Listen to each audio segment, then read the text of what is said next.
The Good Times cartoon reboot is a total insult to the black community.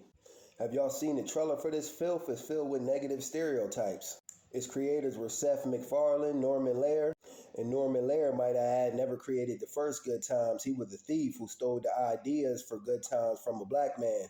Seth Curry, when pushing this kind of filth, you know they gotta attach a black face to it, such as Seth Curry, to make it more sellable to black folks. And it also has Rhonda Shepherd as the creator in the top left, who isn't even black, she's Cuban. And they do have some African brothers and sisters involved with the writing of this filth, I believe, as well. And no disrespect, but y'all aren't foundational black Americans. It's a difference in the cultures. And a lot of times when we let non-FBA people tell our stories, it's done totally wrong. And it misrepresents our culture fully. And I got love, me personally, for black people worldwide. But if y'all going to act in FBA roles or write foundational black American movie scripts, make sure it represents us right and shows us in the right light, and that it's not done from a Eurocentric standpoint to feed white people's thirst and appetite to see black people acting as fools. Truth be told, we can't go into Cuban or Latino culture as foundational black Americans and remake y'all classics and do it totally wrong at that. Y'all have a whole fit. Same with African culture.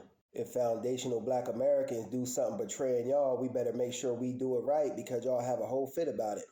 That being said, we do got some foundational black American comedians that lend their voice to this, such as J.B. Smoove and Yannette Nicole Brown, just to name a few, and they ought to be ashamed of themselves.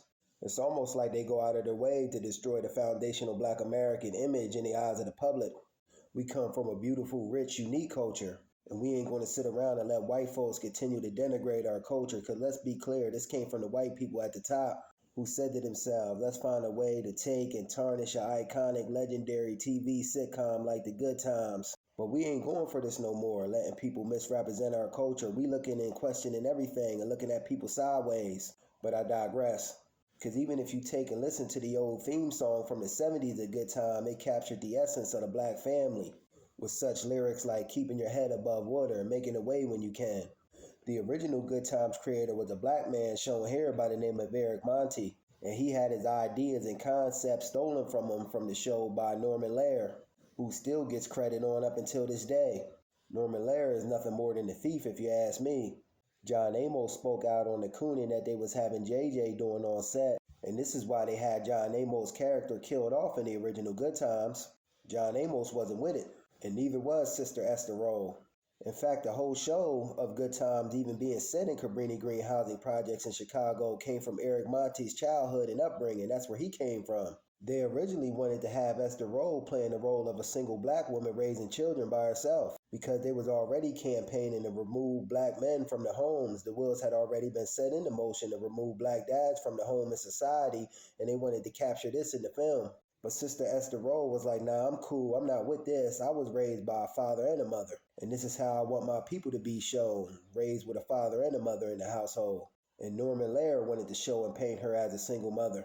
John Amos and Esther Roll spoke out against the cooning that they were having JJ doing on set.